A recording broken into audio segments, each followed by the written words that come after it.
All right, joining me now from Beirut is Danny Houri, who is a businessman and somebody I've known for a long time, and he's helped journalists in Lebanon, and he's a good friend. And Danny, how are you doing? Hi, Dana. How are you? I'm good. I'm good so far. We survived this one. How close did it come to you? Well, Dana, as you know, I'm in the bar business. So I was actually at one bar that is about 2 kilometers away from the blast, but we own another bar that was just like 300 meters away from the blast, and that was deadly. Uh, Luckily, none of our staff uh, died, but only injuries. But we lost a lot of friends in that area. It's an area full of bars and restaurants, and it's very vibrant, full of tourists as well. Um, but the only good thing that I could say about this blast that it was the COVID-19 had a bit of restrictions about bars. They were not supposed to open, only restaurants and restaurant bars that could open. So luckily, the the bar visitors were not there. Usually they come early for happy hours, and otherwise it would have been a massacre. This But is it was still a massacre. But it was like 170 people died. This is so sad. But otherwise, it would have been much more than that. this is on Jermazi Street. It's the stretch of Jemezi and Mar Mikhail. As you know, that the port is stretched along that area towards the seaside. So Jemezi and Mar Mikhail are like one long street. Actually, they're connected to each other. So I was reading today surveys that there were about 280 restaurants and bars in that area that completely destroyed, like a total loss. I mean, there are hundreds of. I mean, I love that city. It's beautiful, and you and I have been on Jermazi together, and we've eaten there together, and I Yeah. just love Beirut. It's a fantastic city, and but there are hundreds of buildings that are gutted by this, and some of them are going to fall down. I mean, the damage is it's almost too difficult to describe to people, right? Well, Dana, the there are about maybe like 20,000 buildings that were like partially destroyed. Maybe a few thousands that completely demolished, like grounded, leveled. A lot of like the new high rise that were built there. They're all like modern buildings with like full of glass fronts, and they're like lofts, kind of apartments. Those were the buildings where a lot of people actually died over there because of the size of the blast was like humongous. Like I still, every time I go there and I look at the rubble, I am shocked again and again, and every day I go there and like I'm still shocked. I cannot still I cannot still imagine it in my head. So Danny, every day. you've been running a soup kitchen for people. You've been doing free food, have you? Well, it's exactly. I started a new conceptual store that's a bit far off that's the place where I was actually. So we only lost the glass door over there. So after making a phone call to the bar that I own, and then making sure that the staff were okay, called a few friends. Phone calls were like really hard to get, hard to connect because of they were like heavy calling, like a lot. Everybody was calling everybody, so like uh, there was like it was cutting off most of the time. So the only thing I could think about was to actually um, do something and try to help. The only thing crossed my mind is like, since I have like a food store, why not cooking? So I called all the staff after they were like, I sent them home. I called them back to come back, and then we started cooking. We started like in my opinion, I didn't know the size of the blast, or the number of casualties, or the misplaced and everybody. So I thought of like of making, I don't know, 50, 60 meals, whatever I'm able to do. So we end up doing 110 the first day, second day 380. Now we reach 1060 meals. Uh, basically most of the food is going to the Lebanese food bank and the volunteers on the ground and the displaced people that some people like they still their houses are still there, but they have no doors, no windows, so they cannot leave their house to actually buy groceries or cook because they probably like I don't know they lost the kitchen or something. So what we are doing now, just not just me, a lot of people doing that also. So Danny, we are trying to. if anybody wanted to listening to this wanted to support you, is there a way they can do that? Well, I'm not an NGO. I'm an individual place. Me and my brother, we own this shop, so we're doing it on an individual basis. So like we're not accepting money because like I don't want to be taking money and putting it in my account and then mess up So with this. people can get to the Red Cross or whatever charity. Exactly. So what I'm trying to do is to actually we ask for goods, we ask for food, for dry food, for rice, meat, chicken, vegetables, whatever you can give us, oil, butter, cheese, whatever people give us, we cook them. We cook different meals sometimes a day, like 7-8 meals a day, just to actually to just to reach the maximum number of meals per day. Danny, So Danny, yeah. who do you think is responsible for this? I mean, they said it was a bunch of fertilizer that was stored. What, you know, I'm not going to put you on the spot and ask You know, you. this, What is do people this is say? What do people say in Beirut? I mean, what do they believe? Dana, you are familiar with the Middle East. You've been coming here for the past, I don't know, like what, 14, 15 years now. You know how politics here in Lebanon, how corruption is. So for me, I blame the government, first of all. I blame everyone in the government because everyone knew that there was a nuclear bomb laying there at the harbor and no one have actually blinked an eye, you know? So there was no warning after the first blast. They could have warned everyone because the first blast it took them like I don't know like half an hour, maybe even more, and then the second one exploded and destroyed the city. They could at least have sent a warning to people to leave that area, knowing what they were hiding over there.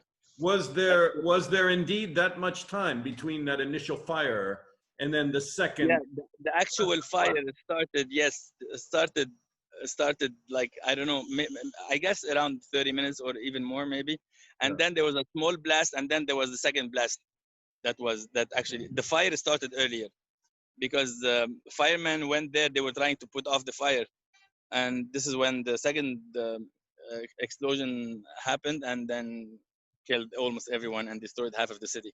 So you don't think somebody set this off? You think that Well, I am sure it's a man-made. It's not just because every military expert that actually watched the videos and discussed that over TV, and they were brought here for investigation, not official investigations, but like a lot of newspapers and journalists and TVs, they brought experts to just to understand what is the nature of this explosion.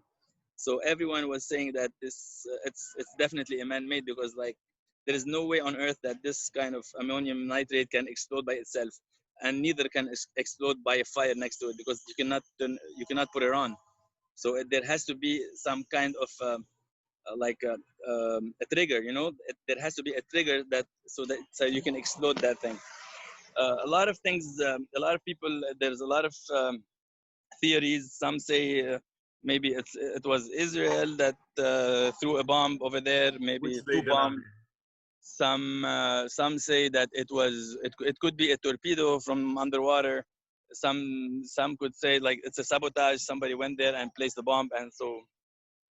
But the weird thing about it is that that thing, that ship had 2,750 tons of ammonium nitrate laying there at the port.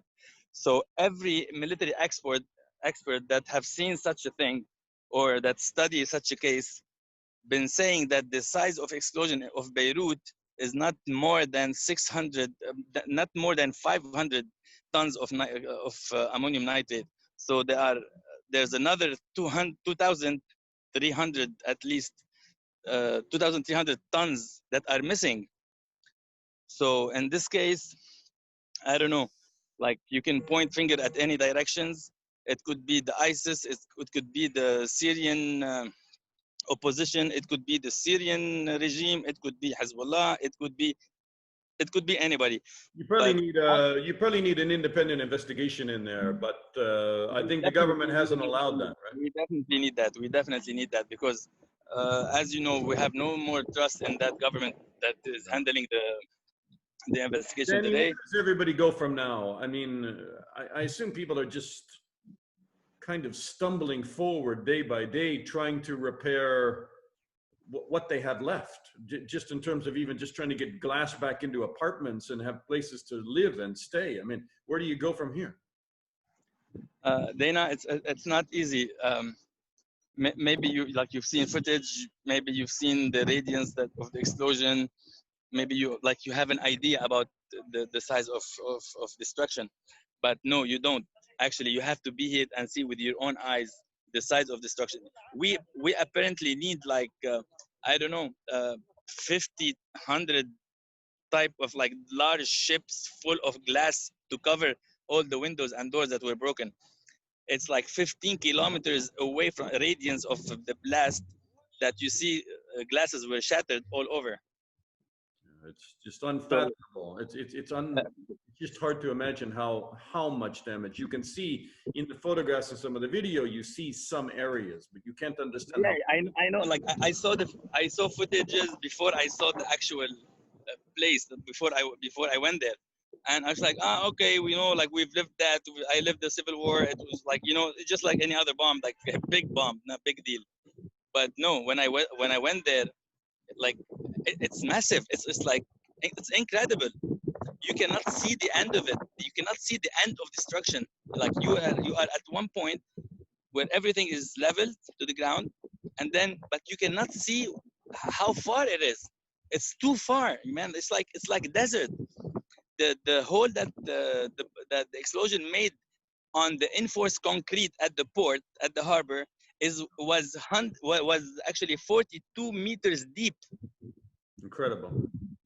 That's like enforced concrete that was broken and destroyed into pieces, and then down in the water, and you know that water can take a hit.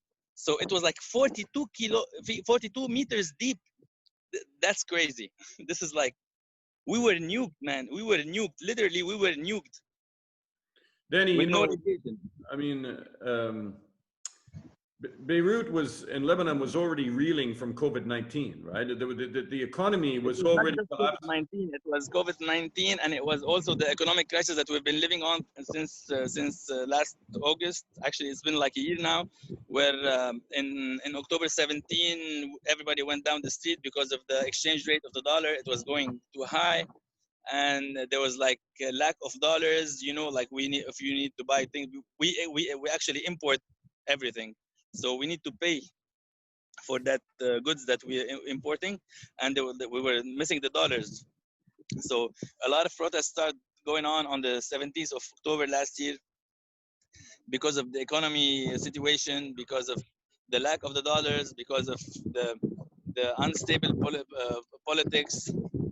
So the Lebanese people were like really suffering. It's been over 2 years, but Right. it started to show about 17th of October, where like It everybody seems went down. like Beirut and Lebanon is not going to recover unless there's an international effort to come in there and help finance reconstruction.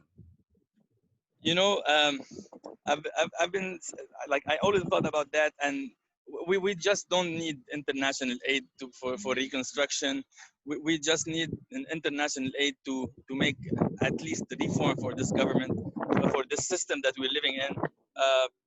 Cut down the hands of thieves and corrupted politicians and parties here in Lebanon, and we have hope. We're hardworking people. We know how to manage things. We're all over the world. I know that all Lebanese around the world would come back and build Lebanon again and again and again. But this time, we will not build for politicians that will destroy after that.